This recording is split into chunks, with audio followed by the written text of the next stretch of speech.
Bonjour, je vous présente un cargo construit par Hervé. C'est quoi ce cargo, Hervé? C'est un cargo des années 50, typique de l'époque, avec château au milieu, 3 cales à l'avant, 2 cales à l'arrière.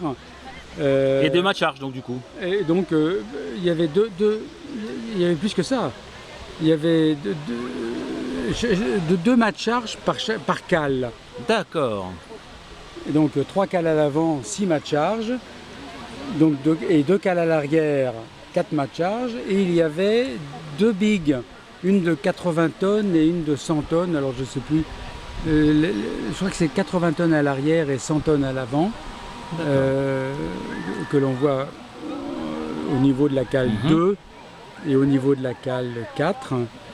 Et c'est un bateau que j'ai connu, moi, quand j'étais à Madagascar, parce que j'ai été agent maritime.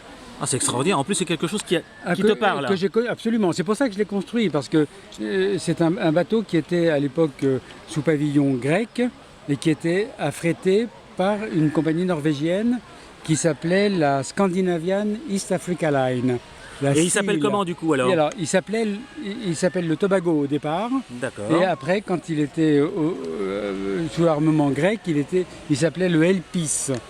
Alors, je ne sais plus, après il y avait une initiale, Elpis C ou je ne sais plus trop quoi. Mais bon, c'est un bateau que j'ai connu, mais qui n'avait pas ces couleurs-là. Il était tout gris et toutes les superstructures étaient blanches. Et donc tu étais dessus? Moi, je suis allé dessus, oui, tout à fait. Allez, fais-nous le bouger un petit peu, alors, parce que... voilà. Quand même, parce qu'un cargo, t'imagines? Ouais. Madagascar, ça me fait rêver. Ouais. J'étais agent maritime à Majinga, et, sur la côte ouest de Madagascar, et je l'ai eu souvent. C'était quoi? C'était des diesels à l'époque? C'était quoi? C'était un moteur diesel. C'était déjà des diesels, d'accord. Oui. Il mesurait combien? Il était à quelle échelle? Il est au centième, il mesurait 147 mètres. Il mesure 147 mètres. Donc, il existe encore? Non, je ne pense pas. Non, je ne pense pas. Donc celui-là fait 1m47. Hein. Voilà, il fait 1m47. Par contre, il est fin. Hein.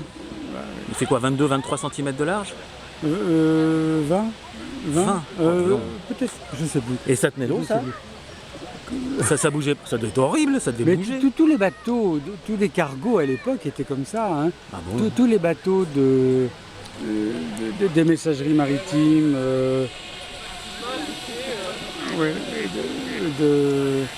d'Elmas-Vielle-Jeu étaient comme ça. Après la technique a consisté à mettre les châteaux à l'arrière et donc à avoir une grande cale à l'avant.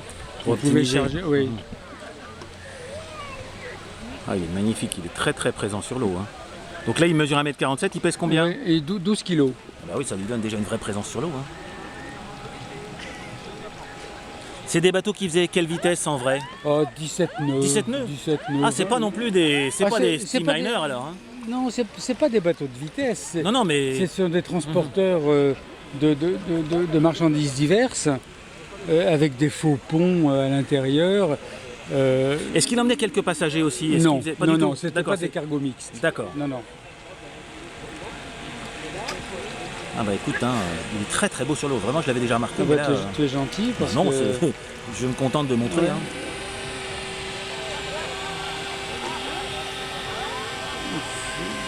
C'est vrai que pour moi, c'est un bateau qui me parle.